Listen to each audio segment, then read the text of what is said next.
పైన ఉన్న చిత్రపటం గమనిస్తూ ఈ విషయాలను అర్థం చేసుకోండి. ఆత్మశక్తి అంటే ఏ శరీరంలోని మిగతా అంతర్భాగాలతో అంటే B, C, D1, D2, E, F, G, Hలతో వీటిలో వేటితో ఉంటే మనిషి ఏ విధంగా కనపడతాడు అనే 12 విషయాలలో 3టిని ఇదివరకు చేసిన వీడియోలో వివరించాను. ఇక మిగిలిన 4 నుంచి 12 వరకు ఈ వీడియోలో వివరిస్తాను. ఇక 4వది ఆలోచిస్తున్నవాడు. ఏబిసి ద్వితీయ మనసు యొక్క D1లోని అంటే కాన్షియస్ మైండ్ లేదా పై పొరలలోని ఆలోచనలను మాత్రమే చదువుతూ విశ్లేషిస్తూ తిరిగి రాస్తూ ఉంటుంది. కానీ పనులు చేయడం ఏమీ ఉండదు. అది ఒక అంతర్ సంభాషణలా ఉంటుంది. అలాంటి వ్యక్తి ఆలోచిస్తున్నవాడు. ఇక ఆలోచిస్తూ పనిచేస్తున్న వాడి స్థితి ఎలా ఉంటుంది అంటే ఏబిసి ద్వితీయ మనసులోని D1ను చదువుతూ ఆ సమాచారం మరియు సూచనలతో ప్రపంచంలో పనులు కూడా చేస్తూ ఉంటుంది.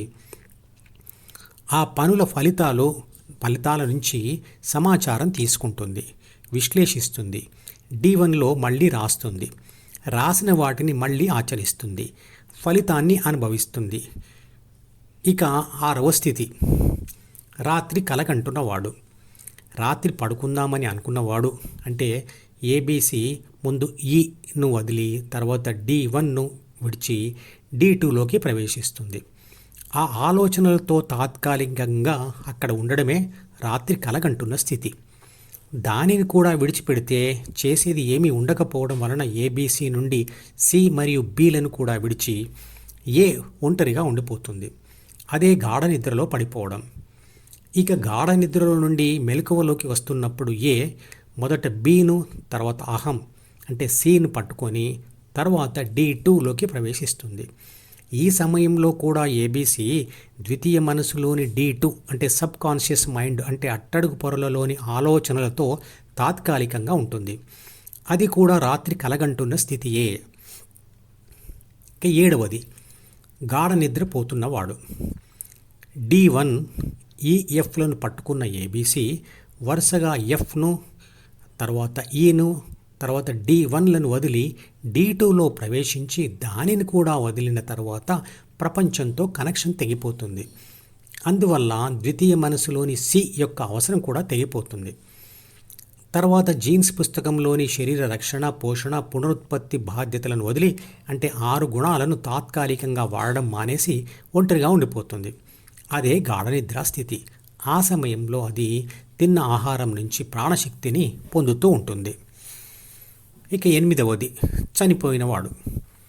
తిన్న ఆహారం నుంచి కూడా శక్తిని పొందలేని స్థితిలో అన్ని అవయవాల్లోని ప్రాణశక్తి తగ్గుతూ శూన్య స్థితికి రావడమే మరణం. ఇక 9వది అనుభవిస్తున్నవాడు. అనుభవం సంపూర్ణ అనుభవం, పాక్షిక అనుభవం అని 2 రకాలుగా ఉంటుంది. సంపూర్ణ ప్రాపంచిక అనుభవంలో ప్రాపంచిక ఆత్మ పూర్తిగా లీలమైన సమయంలో అది మరే ఇతర ప్రాపంచిక సమాచారం మీద కానీ Dలోని గత విషయాల మీద కానీ ధ్యాస పెట్టలేదు. అప్పుడు ఏ ఒంటరిగా నిర్లిప్తంగా ఉండిపోతుంది. కానీ పాక్షిక అనుభవంలో ఆలోచన కొంత, అనుభవం కొంత ఉంటుంది. అప్పుడు ఏబిసి ప్రపంచ అనుభవం పొందుతూనే కొంత ప్రస్తుత మరియు గత ప్రాపంచిక విషయాల స్పృహలో కూడా ఉంటుంది. ఆధునిక మానవుడు అనేకమైన మానసిక సంఘర్షణలతో, ఒత్తిడితో ఇలాంటి పరిస్థితుల్లోనే ఉంటూ దేనిలో కూడా సంపూర్ణ అనుభవం పొందడం లేదు. ఇక 10వ స్థితి ధ్యాన సాధన చేసేవాడు. ఏబిసి డిని విడిచి జి అంటే ధ్యాన కోరిక ద్వారా హెచ్ అంటే హృదయంలో ఉండడానికి ప్రయత్నం చేస్తూ ఉండడం. కానీ సంపూర్ణ ధ్యాన అనుభవంలో స్థిరంగా ఉండలేదు. చాలాసార్లు ఓడిపోతూ మళ్ళీ వెనక్కి వచ్చేస్తుంది. ఉంటే గనక ఏబిసి సిని మరియు బిని కూడా వదిలి ఒంటరిగా మరియు నిర్లిప్తంగా ఉంటుంది. ఇది సాధన పూర్తయ్యే కాలంలోనే జరుగుతుంది. ఇక 11వది పసిపిల్లవాడి స్థితి. సి ఇంకా ఏర్పడని దశలో ఉంటుంది. అప్పుడు ప్రపంచం నుండి ఈ అంటే జ్ఞానేంద్రియాల ద్వారా డికి ప్రాపంచిక సమాచారం వచ్చి కూర్చుంటుంది. బిలోని 3 బాధ్యతలు మరియు 6 గుణాలు ఏను ప్రాపంచిక అనుభవాల కోసం ప్రేరేపించడం వల్ల ఏ, బి కలిసి బలహీనమైన సైనాప్స్ వంతెన దారుల ద్వారా డిని చదువుతూ అందులోని వంతెనలను బలపరుస్తూ సి అంటే అహంను కూడా సృష్టిస్తూ ఉంటుంది మరియు గెలుపు అనుభవాలతో బలపరుస్తూ ఉంటుంది. ద్వితీయ మనసే లేని అంటే అహం ఏర్పడని పసిపాప కళ్ళల్లో నిర్లిప్తత కనపడుతుంది. ఇక 12వ స్థితి స్థితప్రజ్ఞ పొందినవాడు. ధ్యానం చేస్తున్న ఏబీసీ డీను పూర్తిగా వదిలి సంపూర్ణ హృదయానుభవంలో స్థిరంగా ఉంటుంది. ఇంకా ఇతర ఏ విషయాల మీద కూడా ధ్యాస పెట్టలేదు. అప్పుడు సి మరియు బిని కూడా వదిలి అది నిర్లిప్తంగా ఉంటుంది. రాత్రులు గాఢ నిద్రపోవాలంటే ఏం చేయాలి? డీలోని గత జ్ఞాపకాలను కానీ లేదా వర్తమానంలో జ్ఞానేంద్రియాల ద్వారా డీలోకి వస్తున్న సమాచారాన్ని కానీ ఏబీసీ అంటే మీరు విశ్లేషిస్తూ ఉంటే మీరు మెలకువలోనే ఉండిపోతారు.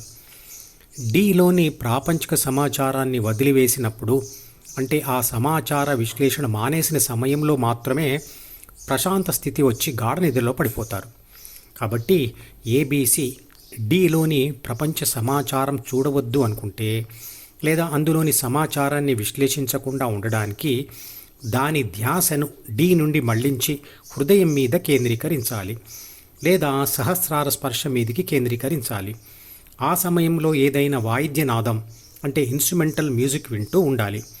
ఇది విశ్లేషణను ఆపడానికి చేసే దారి మళ్లింపు ధ్యాన పద్ధతి. అందువల్ల శరీరం అలిసిపోయి ఉంటే గనక గాఢ నిద్ర పడుతుంది.